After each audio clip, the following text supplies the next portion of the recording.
Sherlock Holmes, Penelusuran Benang Merah, karya Sir Arthur Conan Doyle. Bagian 1. Salinan catatan harian Dr. John H. Watson, Pensiunan Departemen Medis Angkatan Darat. Bab 2. Ilmu Deduksi. Aku dan Sherlock Holmes bertemu keesokan harinya sesuai perjanjian. Bersama-sama kami pergi ke Baker Street nomor 221B dan memeriksa apartemen yang dibicarakannya kemarin. Apartemen itu terdiri atas 2 kamar tidur yang nyaman dan sebuah ruang duduk yang lapang dengan perabotan lengkap serta ventilasi baik. Penerangannya juga bagus karena cahaya masuk dengan bebas dari jendela besar yang ada di sana.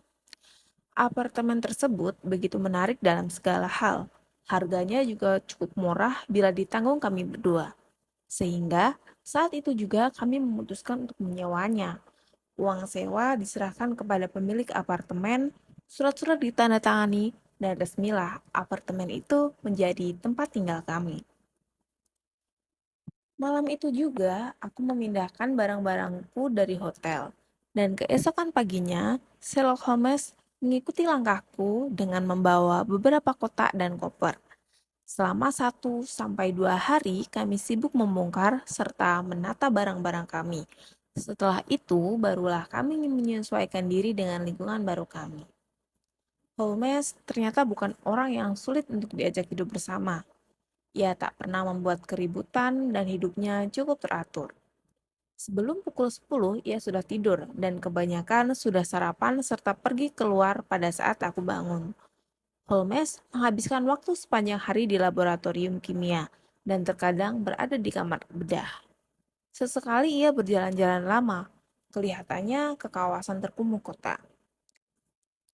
Tak ada apapun yang bisa mengalahkan energinya pada saat semangat kerja menguasainya. Tapi di lain waktu, ia hanya berbaring di sofa ruang duduk, hampir tak mengatakan apa-apa, sama sekali tak bergerak dari pagi hingga malam. Pandangan matanya kosong seperti orang kecanduan narkotik. Tapi aku tahu itu tak mungkin sebab hidupnya selama ini sama sekali tak menunjukkan gejala ke arah itu. Beberapa minggu berlalu, aku makin penasaran apa sebenarnya tujuan hidup Sherlock Holmes. Pertanyaan ini terus mengusikku. Holmes memiliki kepribadian serta penampilan yang pasti akan menarik minat siapapun. Ia bertubuh jangkung, tingginya lebih dari 180 cm dan begitu kurus hingga tampak lebih jangkung.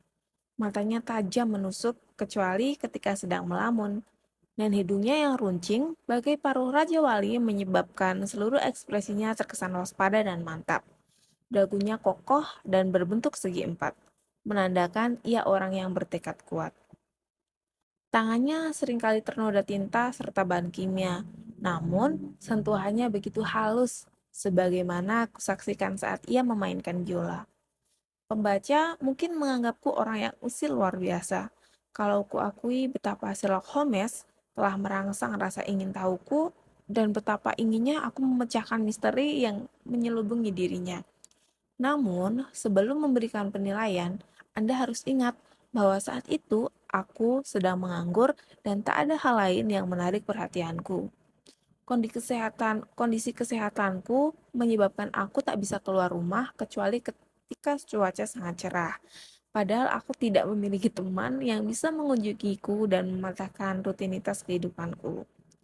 Nah, dalam situasi seperti ini, dengan penuh semangat, aku menyambut misteri kecil yang ada di hadapanku dan berusaha mengungkapkannya.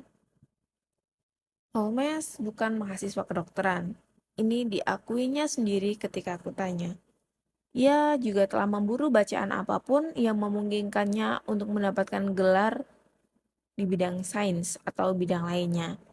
Ia juga tidak terlihat memburu bacaan apapun yang memungkinkannya untuk mendapatkan gelar di bidang sains atau bidang lainnya.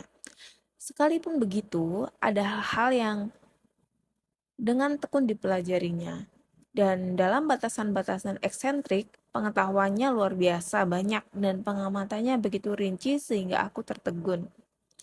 Jelas tidak ada orang yang mau bekerja begitu keras atau memperoleh informasi setepat itu tanpa tujuan yang nyata. Orang yang membaca hanya untuk iseng pasti hanya memperoleh pengetahuan sekedarnya. Berbeda dengan Holmes yang mau membebani benaknya sampai ke hal-hal kecil. Anehnya, pengetahuan Holmes yang begitu luar biasa diimbangi dengan ketidaktahuan yang sama besarnya di bidang lain. Holmes sama sekali tidak tahu apa-apa tentang karya-karya sastra kontemporer, filosofi, dan politik. Saat aku mengutip pendapat Thomas Carlyle, dengan naif Holmes bertanya, siapa orang itu dan kejahatan apa yang dilakukannya? Keherananku mencapai puncak sewaktu tanpa sengaja aku ketahui bahwa Holmes tidak mengerti teori Kopernikus dan komposisi tata surya. Bahwa ada manusia beradab di abad ke-19 ini yang tidak menyadari bahwa bumi mengitari matahari, bagiku merupakan fakta yang begitu luar biasa sehingga aku hampir-hampir tidak mempercayainya. Kau kaget ya, kata Holmes, tersenyum melihat ekspresi wajahku. Sekarang aku sudah tahu teori-teori itu, tapi aku harus berusaha sebaik-baiknya untuk melupakannya. Melupakannya begini. Otak manusia pada awalnya sama seperti loteng kecil yang kosong dan kau harus mengisi dengan perabot yang sesuai dengan pilihanmu. Orang bodoh mengambil semua informasi yang ditemuinya sehingga pengetahuan yang mungkin berguna baginya terjepit di tengah-tengah atau tercampur dengan hal-hal lain. Orang bijak sebaliknya, dengan hati-hati ia memilih apa yang dimasukkannya ke dalam loteng-lotengnya. Ia tidak akan memasukkan apapun kecuali peralatan yang akan membantunya dalam melakukan pekerjaannya. Sebab peralatan ini saja sudah sangat banyak. Semuanya itu diatur rapi dalam loteng otak. Sehingga ketika diperlukan, ia dapat dengan mudah menemukannya. Keliru kalau kau pikir loteng otak kita memiliki dinding-dinding yang bisa membesar. Untuk setiap pengetahuan yang otak kita yang kau masukkan, ada sesuatu yang sudah kau ketahui yang terpaksa kau lupakan. Oleh karena itu, penting sekali untuk tidak membiarkan fakta yang tidak berguna menyingkirkan fakta berguna. Tapi tata surya, kataku memprotes. Apa gunanya bagiku? Tukas Holmes tak sabar. Kalaupun bumi bergerak mengitari bulan, itu tidak akan mempengaruhi pekerjaanku. Aku hampir saja menanyakan apa pekerjaannya, tapi sesuatu dalam sikapnya menunjukkan bahwa itu bukan saat yang tepat. Aku hanya bisa mengingat-ingat percakapan singkat kami dan berusaha keras menarik kesimpulan dari percakapan tersebut. Holmes mengatakan bahwa ia tak mau menyimpan pengetahuan yang tidak berhubungan dengan pekerjaannya. Oleh karena itu, semua pengetahuan yang dimilikinya sekarang pastilah berguna baginya.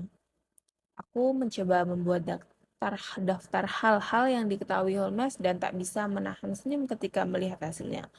Dalam catatanku tertulis, Sherlock Holmes, kelebihan dan kekurangan. 1. Pengetahuan tentang sastra. 0.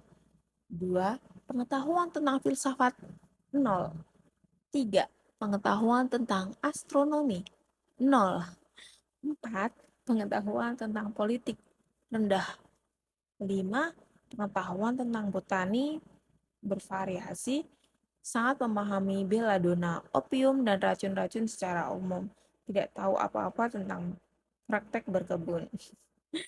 Dan 6. Pengetahuan tentang geologi.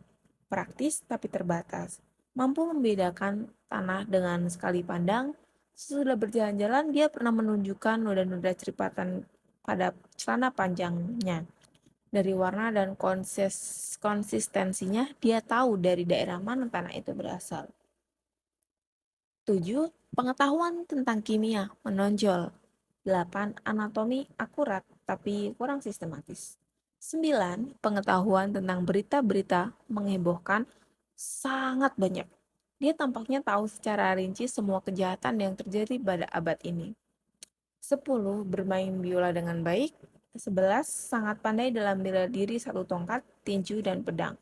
12. Memiliki pengetahuan praktis tentang hukum Inggris. Begitu catatanku sampai sejauh ini. Namun setelah membacanya kembali, aku masih belum dapat menyimpulkan benang merah yang ada di antara semua itu.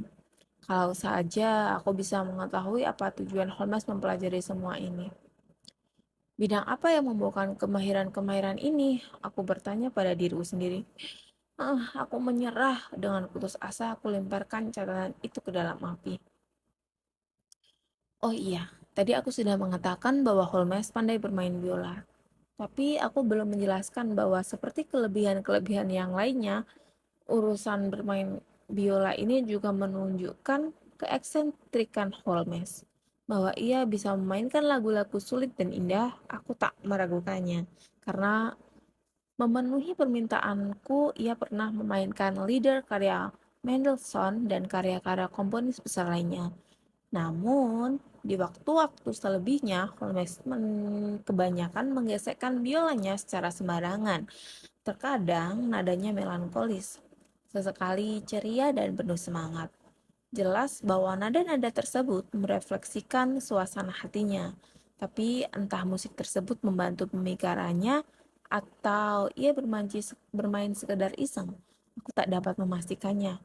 Aku mungkin akan memprotes permainan solo yang mengesalkan itu, seandainya ia tidak mengkompensasikannya dengan serangkaian musik kesukaanku sebagai penutup. Kembali pada kehidupan kami bersama. Selama minggu pertama kami tinggal di Baker Street, tak ada seorang tamu pun yang datang berkunjung. Aku mulai berpikir bahwa teman seapartemenku ini tidak berkawan, sebagaimana aku sendiri. Tapi kemudian kudapati bahwa Holmes ternyata mempunyai banyak kenalan dari berbagai kelas dan golongan dalam masyarakat. Ada pria kecil berwajah runcing bernama Mr. Lestrade yang datang 3-4 kali seminggu. Ada pula gadis berpakaian keren yang muncul pada suatu pagi dan bertamu di apartemen kami selama sekitar setengah jam. Pada hari yang sama, datang seorang pria berambut ubanan mirip pedagang Yahudi diikuti oleh seorang wanita tua. Dari bangsawan sampai portir, semua sudah pernah mampir di apartemen kami. Bila mana orang-orang ini datang, Holmes rasanya meminta izin untuk menggunakan ruang duduk dan aku akan diam di kamar tidurku. Aku harus menggunakan tempat ini sebagai kantor, jelas Holmes. Orang-orang itu adalah klienku. Sekali lagi, aku mendapat kesempatan untuk mengajukan pertanyaan. Namun, sopan santun menghalangiku untuk memaksa orang mempercayakan rahasianya kepadaku. Holmes pastilah memiliki alasan kuat untuk tidak membicarakan pekerjaannya. Tapi, beberapa waktu kemudian, ia sendiri yang menyinggung masalah itu. Aku ingat, ketika itu tanggal 4 Maret, aku bangun lebih awal dari biasa dan mendapati Holmes sedang sarapan. Sarapanku sendiri belum tersedia karena induk semangku tahu aku biasa makan agak siang. Dengan jengkel, meskipun perasaan itu sebenarnya tak beralasan, aku membunyikan bel dan memberitahukan bahwa aku telah siap. Sambil menunggu, aku meraih majalah yang ada di meja dan mulai membalik-balikannya. Sementara Holmes dengan tenang menikmati roti bakarnya, salah satu artikel dalam majalah tersebut judulnya ditandai dengan pensil. Maka wajarlah kalau aku pun membacanya. Judulnya cukup hebat, buku kehidupan. Artikel tersebut berusaha meyakinkan membaca bahwa seseorang dapat mendapatkan banyak informasi jika ia mau mengadakan pengamatan yang cermat dan sintesis. Menurutku, tulisan itu terlalu mengada-ada dan konyol. Argumen-argumennya cukup tepat, tapi deduksi-deduksinya terlalu berlebihan dan ngawur. Sang penulis mengklaim bahwa dari ekspresi sesaat, sentakan otot, atau lirikan mata, ia bisa mengetahui pikiran seseorang. Kesimpulannya tak mungkin salah, sebab ia sudah terlatih untuk mengamati dan menganalisis. Orang awam mungkin akan menganggapnya paranormal, padahal semua itu merupakan hasil penalaran yang logis. Dari setetes air, penulis memberi contoh, seseorang yang mengandalkan logikanya bisa menentukan apakah air tersebut berasal dari Samudra Atlantik atau air terjun Niagara. Meskipun ia belum pernah melihat kedua tempat itu, Jadi, seluruh kehidupan dapat diumpamakan seperti sebuah rantai besar yang sifat-sifatnya dapat dikenali bila kita memperoleh mata rantainya. Seperti semua ilmu lain, kemahiran deduksi dan analisis hanya bisa diperoleh dengan belajar waktu yang lama dan dengan penuh kesabaran. Sayangnya, hidup manusia tak cukup panjang untuk memungkinkan siapapun mencapai sempurna dalam bidang ini. Nah, sebelum Anda mencoba membaca pikiran orang seperti yang disebutkan di atas, sebaiknya Anda mempelajari hal-hal yang lebih mendasar. Saat bertemu seseorang, cobalah untuk menebak asal-usulnya serta profesinya dari pengamatan sekilas.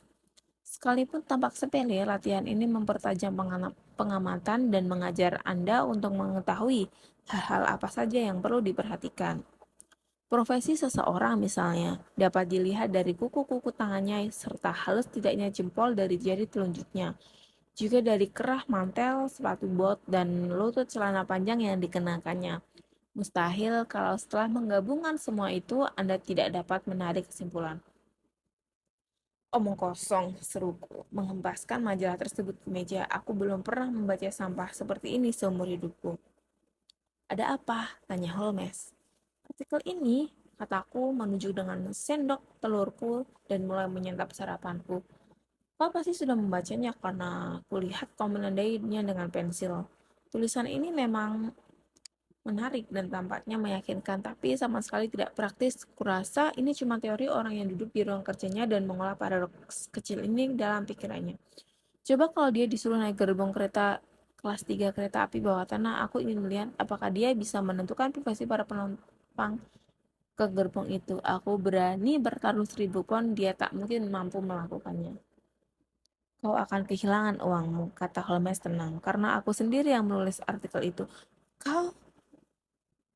Ya, aku sudah berpengalaman dalam hal pengamatan dan deduksi.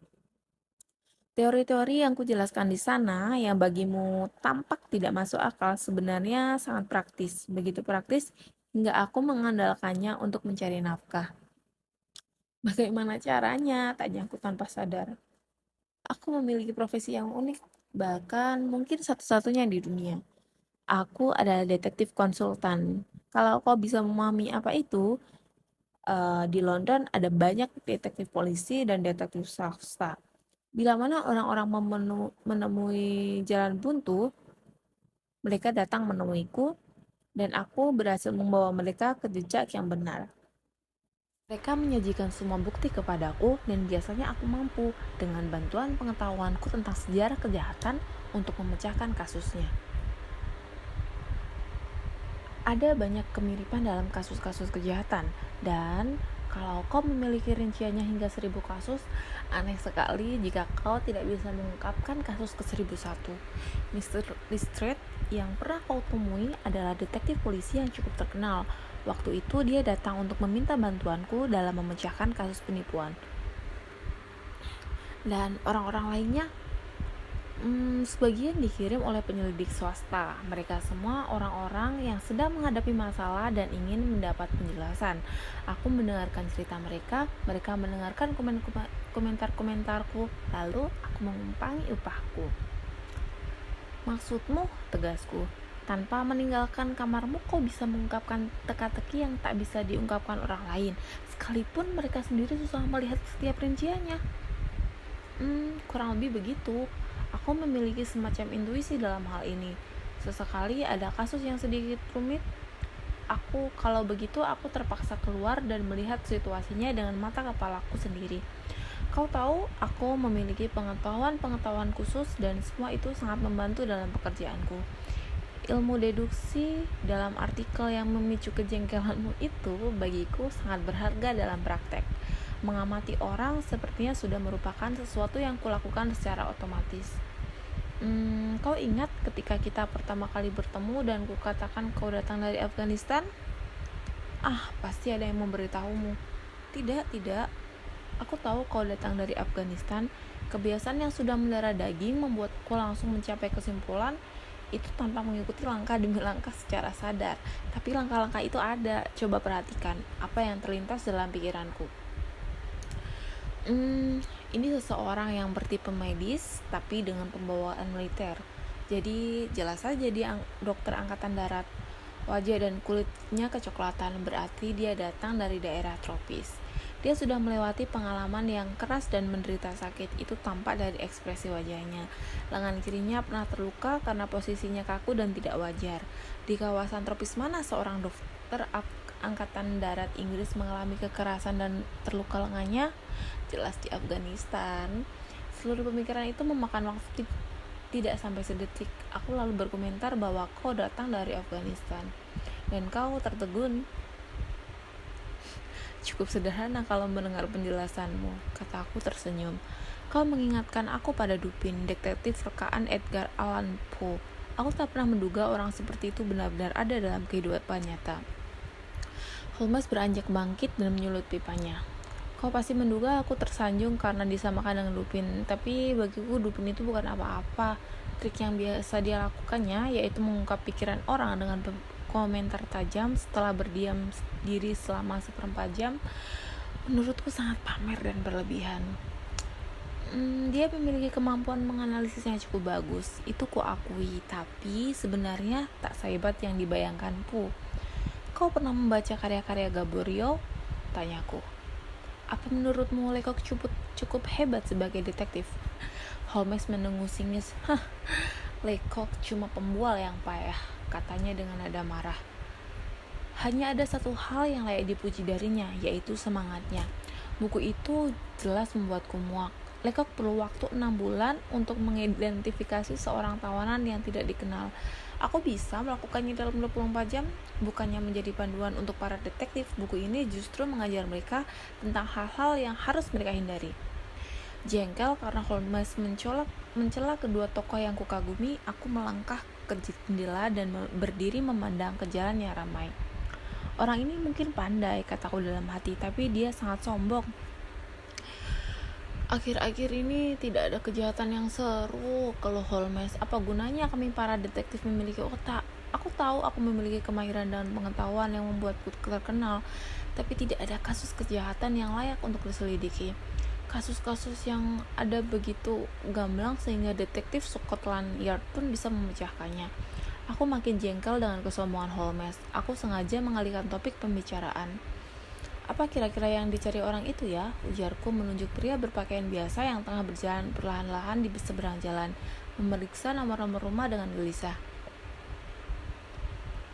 Ia membawa amplop biru besar yang nampaknya berisi surat. Maksudmu pensiunan sersan marinir itu? Kata Holmes. Sembarangan saja dia bicara. Dia tahu aku tidak bisa mengkonfirmasi tebakannya. Pikiran tersebut belum lagi meninggalkan benakku sewaktu pria yang tengah kami awasi melihat nomor di pintu kami dan berlari secepat-cepatnya menyeberangi jalan. Kami mendengar ketukan keras suara berat seorang pria di bawah dan langkah-langkah kaki untuk menaiki tangga.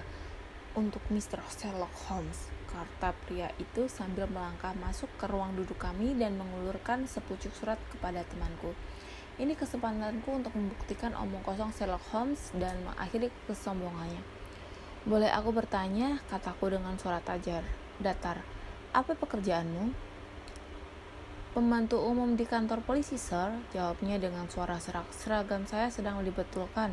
Dan sebelum ini, tanyaku lagi sambil melontarkan tatapan tajam ke arah rekan serumahku. Sersan, sir, Royal Marine Light Infantry. Sir, tidak ada jawaban untuk suratnya? Baik, sir.